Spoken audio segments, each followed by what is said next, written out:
Welcome to week 3 assignment clarification, EDUC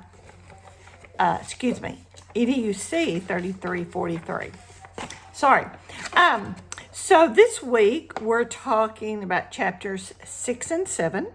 Chapter 6 talking about the philosophy of education. This is very interesting because this is all about how you feel. This is all about what is inside of you, what makes up your feelings about teaching and education. It asks you a lot of questions. And at the very beginning, what I loved is the what the words mean is love and wisdom. So what is it that you love about education? What is it you know about education that makes everything come together and everything morph into the love that you have for education? So it's all internal. It's all how do you feel? It discusses all different kinds of philosophies. It talks about all different kinds of people and their philosophies. And that's great because that's where we get the wisdom. That's where we learn. That's where we gather information and we put into our brains. But then the love part is where it comes from within us and what it makes our philosophy of how we want our classroom run. Where do they fit? Where does everything fit? Okay, so chapter 7 to me is very interesting. It's about financing. So why should we care where the money comes from? Well, it has to do with the resources that we have for teaching. It has to do with our pay. It has to do with everything. It has to do with school lunches. And it's very interesting to me how it comes about and what you will learn in this chapter about all of the money. And there's a chart in there that I love to look at because it talks about the quality and the safety of all the different states of the United States. And Texas usually always ranks right below the middle. So I guess it's a good thing. I don't know. At least we're not at the bottom. But I think we have a pretty good educational quality here in Texas. It also says that many times the states that have a low quality is because of an unfavorable tax structure.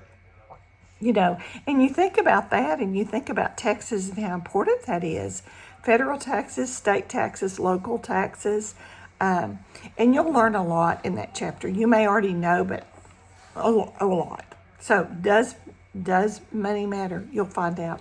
There's a very good video talking about all of that in the philosophies. It talks about the different philosophies and your PowerPoints. Okay, your Devo this week is about the fruits of the Spirit. My youngest daughter lives in Lucas in the Dallas area, and their school is called Lovejoy. And so my daughter had me fix a T-shirt for the kids, and the first two, of course, are love and joy. So I put Lovejoy and then all of the other fruits of the Spirit on their T-shirt, and of course, highlighted Lovejoy. But I thought that was so cute because that just helps them to share the fruits of the Spirit and how they are supposed to act. So what we want to do is they talk about the fruits of the Spirit and how, whoever was the writer of this devotional said that they were threatened one time because of their faith. I have never had experienced that. Don't know that we ever will in East Texas. It depends probably where you teach. But they cannot change how we portray and we live our lives through the fruits of the Spirit. And so, how pick one of those and share how would you portray that in your classroom and in your school to other people, to other coworkers, to family, to friends, whoever, to show what kind of Christian person that you are. The interactive assessment this week is you're going to interview a teacher. Now, don't get a teacher that's just taught a year or two, because they probably haven't changed a lot. Find someone that's taught a while and interview them about what their philosophy was when they started. Has it changed? What has caused it to change? Has it stayed the same? I think it'll be very interesting to you talking to them to see how they've changed over the years. Probably their basic philosophy may be the same. Who knows? Because we go into it sometimes with rose-colored glasses and rose-colored eyes, and we think, oh, this is the way it's going to be. Kind of like raising children. I'll never do that. But when we get into it, we realize the realities and the real life experiences that happen. So again, find somebody that's taught a while. That's what I really prefer, because you'll see much more of a difference there. Okay, enjoy that, because that's really getting into the depth of what teaching is all about. The code of ethics. When I was working on ground at LeTourneau University, I was in the certification department, and we would go to the Texas Education Agency to meetings all the time. And I was in a meeting, and it was a lawyer that was talking, and he was telling us about all of the suits that were filed every year by disobeying the code of ethics. That just absolutely blew me away. I couldn't believe it. It was like, I don't remember the percentage, but it was an extremely high percentage, which, I was just blown away. I couldn't believe it, that there were that many teachers that were going against the code of ethics. I guess I was raised, my dad was in church work all my life, and I was very pleasantly just blessed to be raised in a Christian family. But those code of ethics were just like following the Bible to me, but obviously not everybody believes that. So what we're going to do is you're going to read about your responsibilities for the code of ethics in your practices and your performances, towards your colleagues and your students. And that's where a lot of people get the problem, is dealing with students.